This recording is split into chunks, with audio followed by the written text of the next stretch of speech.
ಈ ಮಟ್ಟಕ್ಕೆ ಸಿದ್ದರಾಮಯ್ಯ ಬಗ್ಗೆ ಭಾಳ ಗೌರವ ಇತ್ತು ನಮ್ಗೆ. ಯಾವುದೋ ಪಕ್ಷದ ಮುಖ್ಯಮಂತ್ರಿ ಇದ್ರೆ ಸಿದ್ದರಾಮಯ್ಯ ಬಗ್ಗೆ ಭಾಳ ಗೌರವ ಇತ್ತು. ಬಟ್ ಈಗ ಈ ನಡೆದಂಥ ರೀತಿ ನೋಡಿದ್ರೆ ಭಾಳ ಕೆಟ್ಟ ಅನಿಸ್ತದೆ. ಯಾಕೆ ಅವರು ಮುಖ್ಯಮಂತ್ರಿ ಇದ್ದಾಗ SC ST OBC ಮಂದಿಗೆ ಅನ್ಯಾಯ ಆಗ್ತದೆ ಅಂದರೆ ಇದು ಸರಿಯಲ್ಲ. ಅವರು ಅತಿ ತಕ್ಷಣ ಅವರು ಯಾವುದು ಒತ್ತಡದಲ್ಲಿ ಸಿಲುಕಿದಲ್ಲ ಹೊರಗೆ ಬಂದು ಹಿಂದಿನ ಸಿದ್ದರಾಮಯ್ಯ ತನಿಖೆಗೆ ಆದೇಶ ಮಾಡಬೇಕಂತ ಅವ್ರನ್ನ ಕೆಳಗಿಳಿಸಬೇಕು ಅಂತೇಳಿ ಒಂದು ಕಾಂಗ್ರೆಸ್ನಲ್ಲಿ ಒಂದು ತಂಡ ಕೆಲಸ ಮಾಡ್ತಾ ಇದೆ. ಮೊದಲಿಗೆ ತಾವೊಂದು ಮಾತು ಹೇಳಿದ್ರಿ, ಸಿದ್ದರಾಮಯ್ಯನ ಕೆಳಗಿಳಿಸ್ತಾರೆ ನೋಡ್ತಾ ಇರಿ ಮುಂದೊಂದು. ಯಾಕಂತಂದ್ರೆ ಈ ಹಗರಣಗಳ ಇದನ್ನ ಕಾಂಗ್ರೆಸ್ನವರೇ BJP ಅವ್ರಿಗೆ ಕೊಡ್ತಾ ಇದ್ದಾರೆ ಅನ್ನೋ ಒಂದು ವಿಚಾರ ಈಗ ಬಹಳಷ್ಟು ಚರ್ಚೆ ಆಗ್ತಾ ಇದೆ.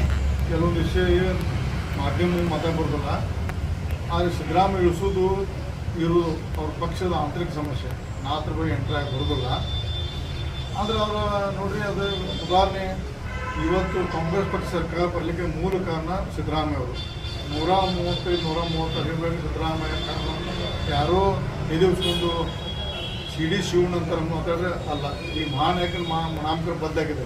CD ಶಿವಣ್ಣ ಸರ್ ಮಹಾನಾಯಕನ ಅಂಬೇಡ್ಕರ್ ಹೆಸರು ಮಹಾನಾಯಕನ ಅಂಬೇಡ್ಕರ್ ಹೆಸರು CD ಶಿವ ಮರು ನಾಮಕರಣ ಮಾಡಿದ್ರು. ನಾನು ಕುಮಾರಸ್ವಾಮಿ ಕೂಡ ಮೊನ್ನೆ ಡೆಲ್ಲಿಯಲ್ಲಿ CD ಶಿವ ಅಂತ ಇದಕ್ಕೊಂದು ನಾನೇ ತನ್ನ ಸರ್ಕಾರ ಅನ್ನುವಂಥಕ್ಕಿಂತ ಸಿದ್ದರಾಮಯ್ಯ ಅವರ ಬಹುಮುಖ್ಯ ಪಾತ್ರ ಕಾಂಗ್ರೆಸ್ ಪಕ್ಷ ಇರಬಹುದು.